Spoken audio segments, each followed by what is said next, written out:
Welcome to this presentation. This is a presentation that we at the Drexel Entrepreneurial Law Clinic put on every semester. We choose a different topic to present on a different legal issue or issue related to startups and their growth. Our clinic was created specifically to help early stage tech startups get the legal help that they need to get up and off the ground started early in the Philadelphia region. We work with potentially high growth startups and we take on a number of clients each semester. So we're actually accepting applications right now. If you know of anybody that is starting a tech startup and is looking for help to get up on the right foot.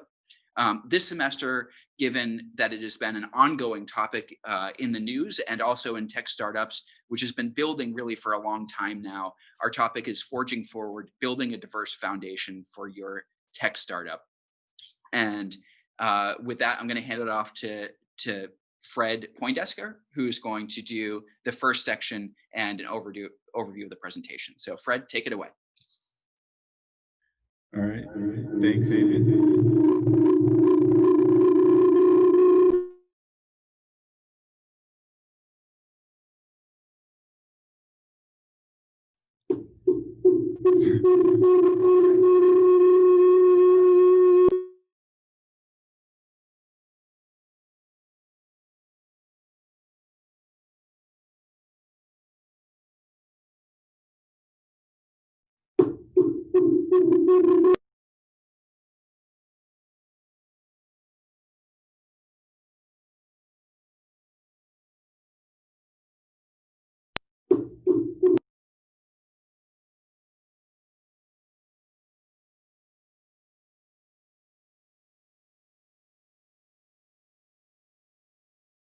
Go. All right, can everyone hear me? All right, great. So we'll walk through a timeline of the presentation just to give you an overview of what we'll be discussing today. First, we're going to get into what diversity is to sort of frame the conversation and why it matters, to give some context for the performance numbers that we're going to show you today. We'll exemplify that with two case studies, one based on gender diversity data and a company called Stitch Fix, and another case study based on racial and ethnic diversity data and a company called Compass. And we're going to wrap that up with some legal advice, not advice, but legal information about the landscape currently facing diversity in terms of executive leadership. State and federal laws are trending.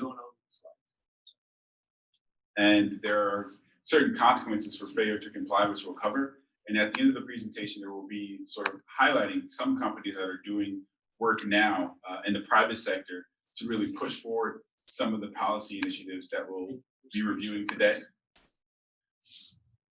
So what is diversity? Sort of to frame the conversation that we'll be having tonight. We can look at it objectively or subjectively. And when we're talking about objective diversity, it's more in the sense of immutable characteristics. And subjective is more about the immutable things, which we'll get into soon. And sort of a definition of diversity, you can explain it as a condition, meaning being comprised of differing elements.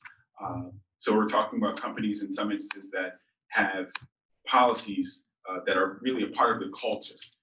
Or it can be an instance of diversity where there's one action taken to exemplify some of that. And on the slide here, we have a definition that was sourced from a study at UNC about what diversity means to people. And I thought it was a nice sort of holistic view of how the public and how companies are viewing diversity now. And it's having a range of people with various racial, ethnic, socioeconomic, and cultural backgrounds and lifestyles, and having a variety of individuals and points of view represented. So it's a group of people who are different in the same place, really moving in the same direction. And back to the immutable characteristics, what we're talking about there are really sort of what the courts call accidents of birth. These are physical or sometimes mental attributes that are unchangeable. And mutable characteristics are essentially everything else. And that's sort of the framework for how we're discussing the data and how these things are contextualized. And on the following slide, you'll see a chart with different diversity groups. And these are really the underrepresented groups that we're referring to when we're talking about the minority and racial, the racial and ethnic diversity data that we'll be presenting tonight. All right, so why is it important? There are several very strong reasons why diversity has a strong correlation with higher performance. There are different viewpoints that are brought in from diverse groups, which give different perspectives in approaching problems. There's a strong correlation in the performance of diverse teams outperforming less diverse teams, and there is a strong correlation of profitability with diverse teams and public companies. So there was a study done by McKinsey several years ago which showed that teams that are gender diverse, or at least more diverse than the industry standard, are 15% more likely to outperform teams that are less diverse than the industry standard. The same goes for ethnically and racially diverse teams. They're 35% more likely to outperform teams that are that are lacking diversity below the industry standard. And in the United States, it's actually a very linear relationship between racial and ethnic diversity in leadership. For every 10% increase in racial and ethnic diversity at a company, there is a 0.8% increase in earnings for a company. And I think when we're talking about the impact that diversity has on a company's bottom line, it's really hard to pull apart so many variables and talk about correlation and causation and prove that diversity is the reason. But there are several strong hypotheses that speak to why diversity might in fact be the reason behind it. It's for several things. So there are advantages in recruiting talent. Diverse teams attract a wider talent pool with being able to relate to different people and find talent in different areas.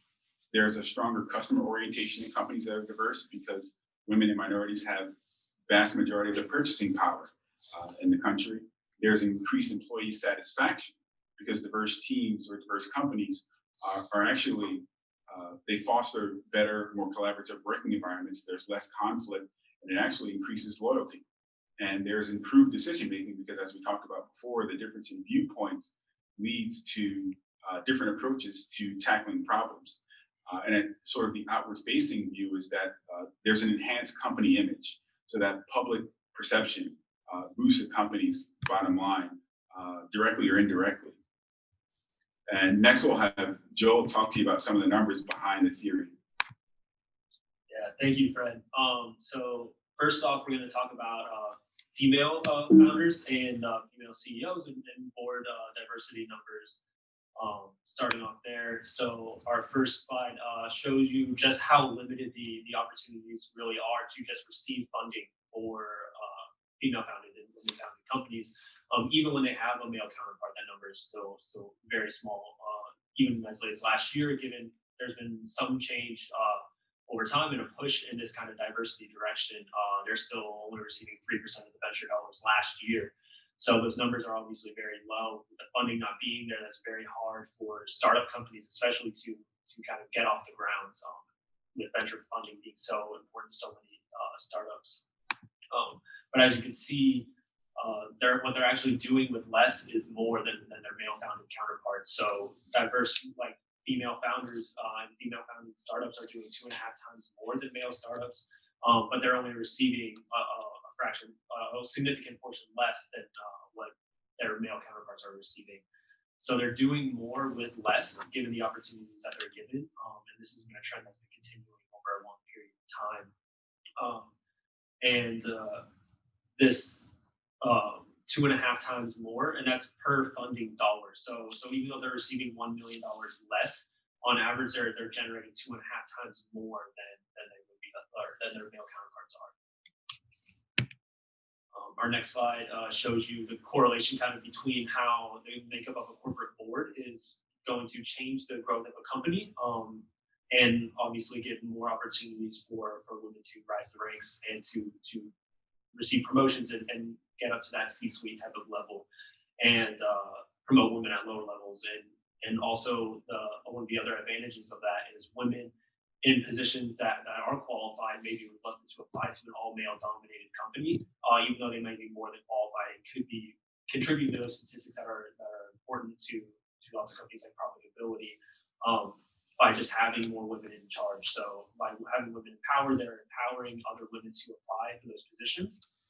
And as you can see at the bottom, 30% of women leaders can expect to add 1% to its net margin. And these are for large companies. This isn't just any company, like these are significant margins, even though 1% seems relatively small. And this is putting women in a position of power and not just having a woman in a position of power to fulfill a quota. So when they're actually being allowed to perform their task and not just relegated to just a quota position, you're seeing that for a study that was conducted over 12 years, that these 80 female CEOs, the only 80 female CEOs of these Fortune 1000 companies, were outperforming by a significant margin their S&P counterparts. So not only are they more successful with less funding at lower levels of startups, before they've made it to massive market shares, when they are making it to that much larger scale, decades of research are showing that they're performing at really high levels. That return on investment is huge, and it seems that it's being kind of skipped over based on discriminatory practices. So our first study into this is Katrina Lake. She founded a company called Stitch Fix. If you guys aren't familiar, it's a personalized clothing delivery company, and it was founded in 2011 in San Francisco. When Katrina Lake took it public, and when she was 35 years old in 2017, it was valued at over $1 billion, valued at $2.8 billion in 2018. So it's obviously been taking off at a very high level, and she's been in charge of it the whole time. And obviously wanted to keep diversity in mind, as you can see with her employment data, and specifically in areas that are more dominated by men, more STEM-focused careers such as data scientists and engineering. She's trying to level out that curve as well, and to put more women and hire more women and get that employment data up, and that's kind of reflected through the whole course of the company. But it was almost hard for her to get going, as you can see when she was on the next slide, when she was even trying to receive funding for a company that's become massively profitable, which obviously a lot of companies aren't hitting that $2.8 billion valuation. She was still receiving pushback because one major VC, as she describes in this quote, just couldn't get passionate about retail or women's dresses. But they see how valuable that business is. They see that the quote shows that the VC recognized that the business, but it wasn't about numbers. A lack of diversity in the VC funding world was limiting the amount of funding that was available for her project. And it wasn't just about the money or the numbers or the return on investment that may be otherwise asked from a male-dominated company. So she was struggling, or she was receiving less funding because of somebody couldn't relate to it, and not just about how good her business acumen happened to be. And that's just another barrier that women are having to overcome, that's limiting their funding abilities. But which also goes to show why diversity at so many levels is so critical to have, and it's so critical to build with that in mind, to know that as everywhere becomes more diverse, these kinds of changes will start to take a hold. And it's good to get ahead of that, and Fred's going to kind of discuss why the legal implications of that. And these were all providing background information for, just because the legal thing or framework is forcing mandates in that Fred's going to discuss. There's a lot of data that's showing that having a diverse board will get you higher returns on investment throughout the whole process that you should plan for throughout. All right, thanks, Joel. All right, so we'll start with California. They have a very progressive and one of the earliest enacted gender board diversity mandates, State Bill 826. So this was enacted in 2018, and it required publicly traded companies headquartered in California. It didn't matter where they were incorporated. If they were headquartered in California, they would have to have at least one female member on the board of directors by the end of 2019. Unfortunately, we don't have the data right now to show how effective that was and how much companies have adapted to it. But there's still further requirements as the years go on. By the end of 2021, companies will have to, depending on the number of directors on the board, companies will have to increase that number of female directors in kind. And of course, legal scholars would note that there were some lawsuits that challenged State Bill 826 for gender board diversity because of the mandated quotas. But the law has actually been successful through the Ninth Circuit, with the state winning those appeals up to the circuit court, and that's where it's currently standing. So again, the laws apply to all publicly traded companies headquartered in California. And there is also a second law for minority board diversity, which was just recently enacted in September of this year. And that requires that, again, publicly traded companies headquartered in California have one board member from an underrepresented community. And you can refer back to the underrepresented groups that we mentioned on slide 5. One of those, a director from one of those groups must be on the board by the end of 2021. And there are severe penalties for noncompliance. There's a $100,000 penalty for not complying with the law. And for each subsequent violation, there's a $300,000 penalty. And if the company is late in reporting their board diversity results to the state secretary, there's a further $100,000 fine. So that you can see California is very progressive in this area, and they're taking it very seriously. But the next slide is going to show that many other states are considering similar laws. You can see that Hawaii, Massachusetts, Michigan, New Jersey are all borrowing pretty heavily from the California law, with mandating female directors on the boards and the number increasing with the number of directors on the board. And they also have similar fine structures. And it's also important to note the California bill for minority board diversity will allow for companies to increase the number of the board of directors to bring on a diverse director in the future. So with that context, we'll pass it on to Joe to discuss more about the impact of racial and ethnic diversity in leadership. Yeah, so as this quote from Melissa Bradley at Georgetown Business School kind of goes to talk about, kind of illuminates more of what we've already been discussing of the lack of access to capital and the likelihood of a business success in receiving that funding or not receiving that funding, and how it will determine their success in the future. And that's already been so key. And as a trend, as I'm sure you guys can already see, is racial minority founders are also suffering the same lack of funding opportunities that women are also receiving. As you can see on this slide, the numbers are paltry as well. Especially shocking is the minuscule number that Black women founders are receiving. And that was by a Project Diane study that they've been compiling data for years. That number is tiny and not representative of the funding opportunities that should be available for them, for Black women founders. But as you can see too, they're doing the same things as women are, racial minority founders are doing. They're having massive returns on investment with this almost 3.3 times realized multiples, which is just a return on investment essentially for anybody who's not really involved with that kind of lingo. I know it's kind of confusing to see at first, but it's basically just another return on the investment statistic that's really, really good, like in favor of these diverse founding teams. And especially with how they're outperforming all white starting founding teams. So this slide is hinting at how much importance, or how much economic importance that minority businesses have, and potentials for the future gains that could have been seen if they would have been allowed or given the same employment parity that has been provided white companies throughout the years. As you can see, these these revenue streams and stuff, these were provided by Kaufman Studies.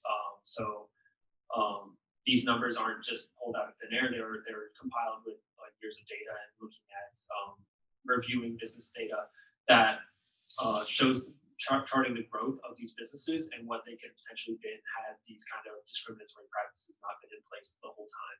And the next slide goes to show even more of those Kaufman studies, talking about specifically how many more jobs could have been created had this gap in funding and availability for diverse businesses would have been, and had 1.1 million businesses and 9 million more jobs, boosting the national income by $300 billion. These are obviously forecasts and projections based on the growth models that I've already been seen for diverse founders and businesses. So this just goes to show how heavily that the economy is being hindered because of these lack of investment and lack of growth opportunities for diverse founded businesses. So our case study for this one is a company called Compass, and they're mostly a real estate transaction company focused primarily online, and it was founded by 3 diverse CEOs of racial and foreign backgrounds. Obviously, their funding amount of $1.6 billion shows that they've been tremendously successful. They've been tremendously successful in all their total real estate transactions as of last year, and have a very diverse board composition as well. But what the next slide shows is kind of an end result that we've been hinting at this whole time, or not so heavily hinting at, but really talking about, is having diversity in your board and having diversity in your business policy will go to impact the world around you. And Compass is kind of putting that in place as well by forcing people that do business with them and forcing their employees and stuff through their business policies to enact diverse policy changes and to have Black and minority professionals on the teams that advise them. So they're using their diverse perspectives to be able to influence the world around them, which is a key part of building with diversity in mind from the start. Is that it's not just about your company, it's about imparting those sorts of business decisions and that business acumen onto those around you as well. And Fred is going to talk more about the risks and the legal framework around diversity in business as well, minority diversity in business. All right, thanks again, Joel. So in this section, we just want to examine some of the legal risks and the consequences that are presented by a lack of diversity. Joel's already established that there's a bona fide performance boost. So here's a highlight of the downsides of not abiding by what the numbers are showing. It's a quick overview. We'll talk about some of the Equal Employment Opportunity Commission laws and regulations. You've seen some of the board diversity mandates, but we'll talk a bit about some of the board disclosure laws that are currently in place. And finally, we'll talk about some actual stakeholder risk, shareholder litigation that's popping up since the summer, where certain stockholders of companies are suing companies for not abiding by certain diversity initiatives that they announced themselves. But first, we'll talk a little bit about the EEOC laws and regulations. And there are really 3 big laws that a lot of this pulls from. There are many more laws and regulations that flow from this and are built around this. But the 3 that we'll sort of talk about briefly right now are the Title VII of the Civil Rights Act, the Equal Pay Act, and the Age Discrimination Employment Act.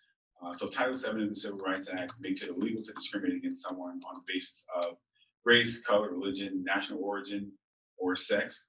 And it also requires accommodations for religious practices. And the Equal Pay Act makes it illegal to pay different wages to men and women who are performing the same work. And the Age Discrimination Act, of course, is protecting people who are over 40 years of age from discrimination because of their age. So I think all laws make it illegal to retaliate against someone because they file complaints about a particular type of discrimination, or they file a charge of discrimination, or they lobby an accusation. It's illegal to retaliate for under any of these laws or regulations.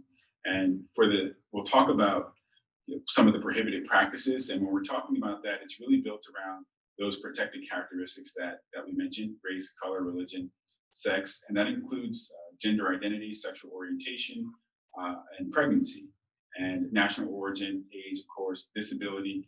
And one of the newer standards is genetic information is something that's a protected characteristic. And by genetic information, it just includes information about someone and their sort of genetic tests, family histories, hereditary diseases, or anything like that.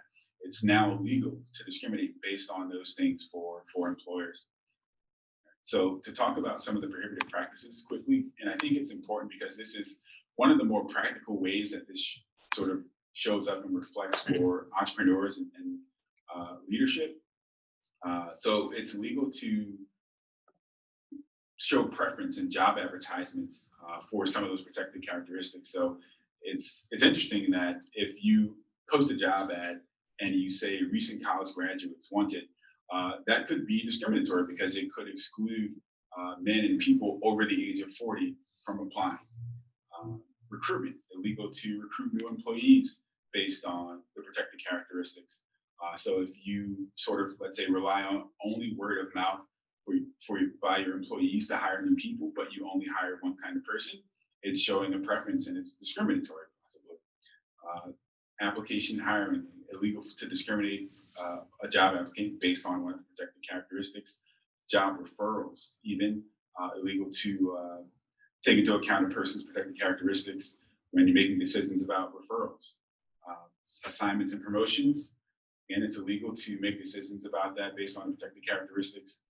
And if they actually do have, let's say, a test for a job promotion, that test has to be closely related to the job that they're in consideration for, or it can also be considered discriminatory to have that test. And it's also illegal to discriminate on the basis of pay and benefits for any protected characteristics. And also, even with pre-employment inquiries, you want to be careful, or companies and leadership should be careful about the information that's requested for employees or potential employees, I should say, in the application process. Let's see, and for the next slide, we have an overview of the diversity disclosure laws. So these are not going as far as the board diversity mandates that we saw earlier in California and some other states. These states that you see here on the slide have laws or considering laws that will urge companies to report their diversity data, leadership diversity data, to the state secretary. And most of them, there is no penalty for non-compliance. They're really more suggestions, especially Ohio, Pennsylvania, they're being considered. In Colorado, they're more suggestions, urging and encouragement to report the data. So the hope is that in the future, there will be enough aggregated that they can develop a firm policy and firm practices to create tangible results. So, and you can see in Illinois, though, there is a direct reporting of companies to the state secretary, and they will publish ratings about companies based on the data they receive. So it's not a financial penalty, as we saw with the board diversity mandates, but it is something that can harm a company's reputation, which could translate to harming the bottom line down the line. In Maryland, it's interesting because it's not restricted to publicly traded companies. So all companies incorporated in the state have to report this data. So it's not publicly traded, just like the board mandates, it's everyone, private companies altogether have to report the data to the state in order to avoid penalties there are no penalties in Maryland. It's just companies with revenues in excess of $5 million that would have to report. And the same goes for New York. They're expecting data to be reported, and it's for all companies authorized to do business in New York. It doesn't have to be publicly traded, doesn't have to be incorporated, doesn't have to be headquartered. If you're authorized to do business in New York, they're expecting data from you regarding board diversity. And to talk about our next sort of area of risk, we have stakeholder responsibility. And this is interesting because it's relatively new. It's a form of sort of outward social pressure, creating legal pressure for companies. So since June of this year, there have been 8 lawsuits lobbied against public companies for breach of fiduciary duty, violation of SEC reporting and proxy rules, because these companies are announcing diversity initiatives and not following through. So you can see here the list of 8 companies that have lawsuits launched against them. And it's interesting that 7 of them are, the actions were presented by the same law firm, and they believe that there will be more down the line. And largely they're asking for resignation of board members to actually give up seats and present those seats to diverse candidates. And they're giving them about a year or so to do this. And they're also asking for donation of the previous year's salary of those board members to the creation of a fund that would create a diversity pipeline within those companies, mentorship programs, and scholarship programs also. And the relief being asked is in the range of anywhere from $400 million in the case of Monster to $1 billion in the case of Facebook. All right. And Joel will talk more about some of the harsher consequences of lack of diversity. Yeah, so the lack of diversity obviously can carry a big price tag with it, but some of the consequences of low diversity that we want to talk about today were things that really impact company culture and how you're developing your business and how you're growing your business, and what types of things will go on and then potentially cause issues for you down the road if you're really not building with any sort of diversity initiatives in mind. So the first couple of cases with General Electric and Southern California Edison are both utilities companies that throughout the years have had many like incidents of racial discrimination, harassment lawsuits, and even wage discrimination. General Electric has been hit hard for it over the years with several like different types of each kind of case, whether that's sexual harassment cases or wage discrimination for women or minorities, and racial slurs being commonly used by all sorts of members of the General Electric community. But one of the more shocking cases that I found was Southern California Edison, who is also an electric utility company.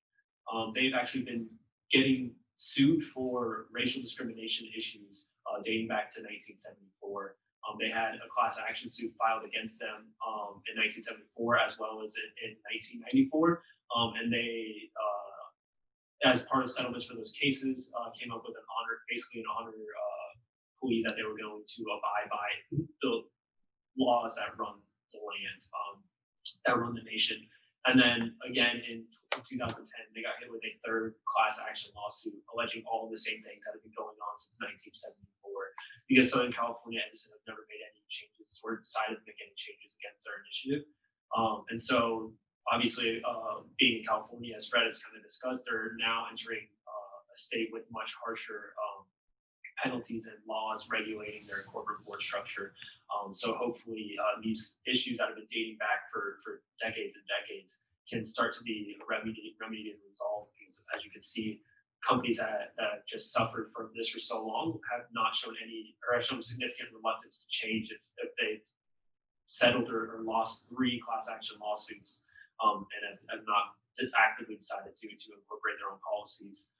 The Abercrombie case was another issue of, as I'm sure everybody is aware of the old Abercrombie marketing model of just these supreme looking people that are just unrealistic expectations for everybody, but it was all really stereotypically and prototypically attractive white male men and women, and they were marketing as their classic American look, and they actually ended up getting hit with a massive racial discrimination lawsuit because of it. And I think this is another example that highlights how having low diversity allows such a marketing to take hold and be the strong strategy for marketing strategy for so long.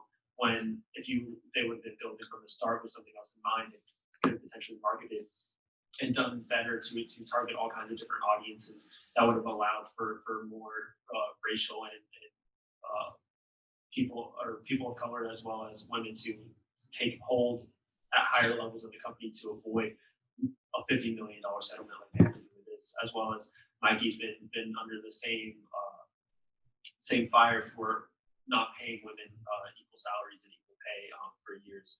So these are all examples of companies that are suffering the consequences for things that could have potentially been resolved had they just been built with some sort of diversity in mind and not typically male-dominated roles.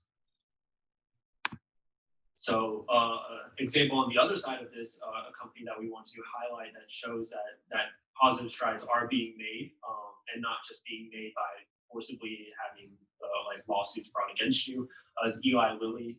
They won the Catalyst Award. So as you can see, it's for initiatives that advance women in the workplace, and they've had tremendous results. For 2015, 2017, they had an 11% increase in their C-suite jobs, which is obviously a massive step up for 2 years of implementing this program. And this program, this employees' journeys and people strategy, is really about opening communication and pathways between workers and higher ups and representatives of the company to create a culture of tolerance and transparency so that everybody feels safe in the workspace. And that's the reason that they won this award, is because they have multiple phases underneath this initiative that have shown tremendous results over the years in a really short amount of time comparatively. So having this employee journeys and people strategy built into the company, brought together by the board of directors, who is 36% women, is really helping to grow not only their image, but helping to grow their company as a whole. And that's just one example of an industry leader that is putting these types of initiatives into practice and showing tremendous results as Eli Lilly's continue to grow and be strong in the industry. Finally, as a point of interest for us here at the Entrepreneurial Law Clinic, we decided to put in some sports initiatives, because we all happen to be big sports fanatics, and we know that this has also been an issue that's plagued sports for a while. And so we put in 3 different rules that are currently in place. The NFL has the Rooney Rule. The WCC, which is a West Coast conference, it's a Division I NCAA conference, has the Russell Rule, and the MLB has the Ceiling Rule. And they all are premised on doing the same thing, and it's about allowing access to even interviewing for higher level, executive level positions with like sports organizations. The NFL, the WCC, and the MLB all have slightly different variations of kind of the same rule, basically mandating that you interview like women or minority groups for a position of authority when they come up in executive positions when they come up in the company. And this has actually come to fruition in these last several months with the Miami Marlins hiring Ken Ning, I'm going to say. I'm sorry if I butchered that pronunciation, but she just got hired as the first GM, general manager in MLB history to be a woman, and that's a very, very important step in the right direction. All of the rules obviously are not foolproof, and they've had varying results throughout the years, but having something in place is at least yielding some positive results, as shown at least through this most recent result, as well as others that have come up throughout the years.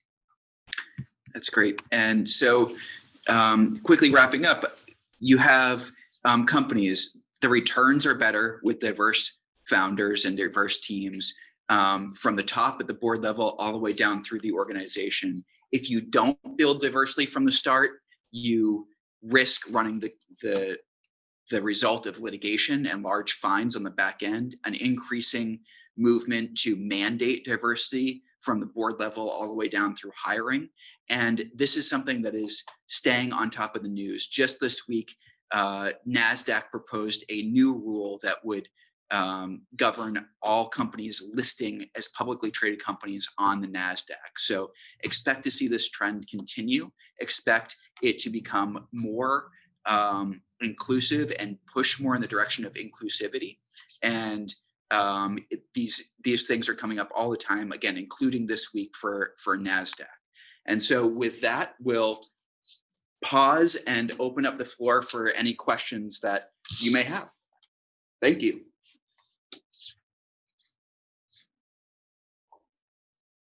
Awesome. That was great. It looks like there's Shelly's putting a link in the chat. And I apologize if anyone dropped any questions in the chat. Zoom closed for me a little early. But feel free to unmute yourself if you do have a question. I have a quick question about, sort of the work you all do, and curious to know if you give presentations like this to sort of the early stage startups that are at Drexel or, operating out of IC at 3401. Is this a conversation that you see having with them, or is it more so sort of like later stage companies?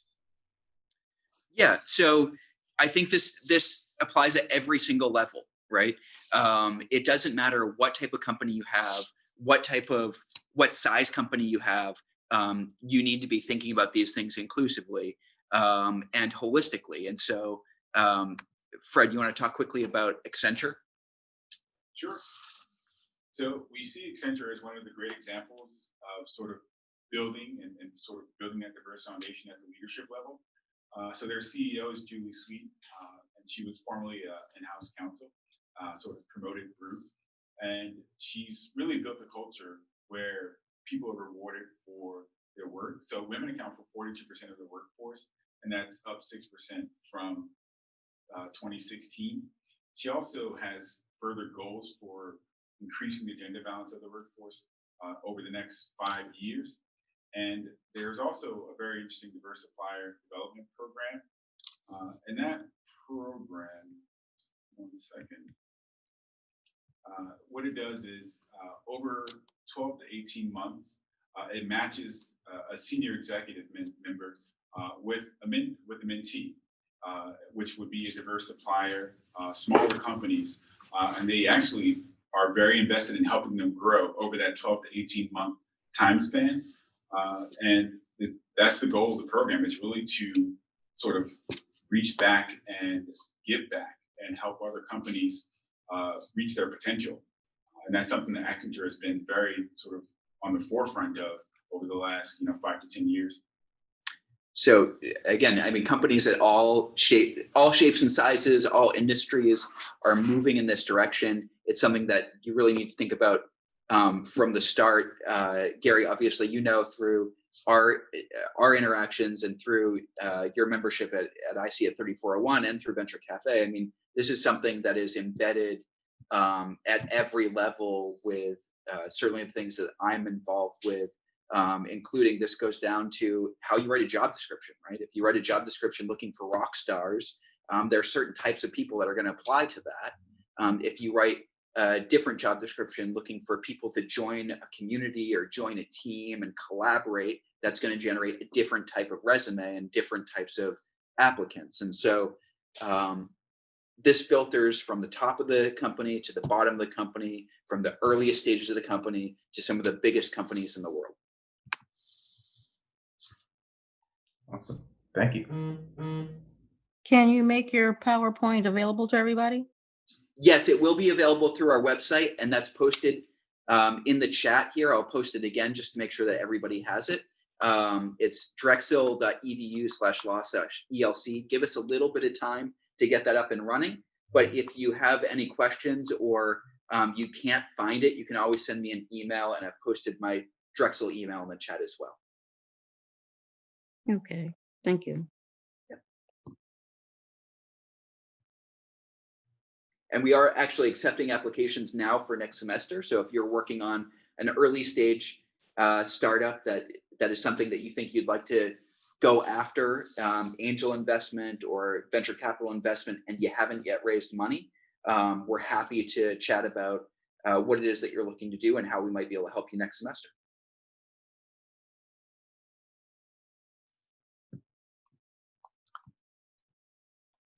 Anything else?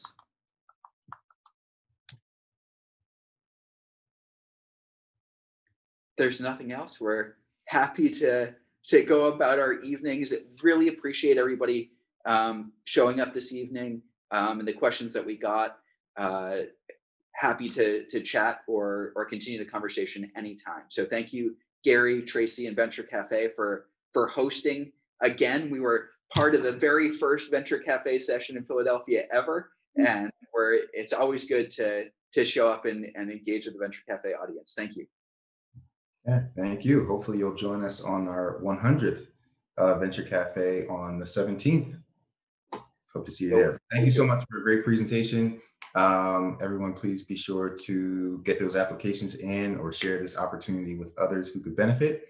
That being said, please feel free to join us at our other sessions happening tonight. If not, we'll see you same time, same place next week. Thanks again, everybody. Thanks, everyone. Have a good one.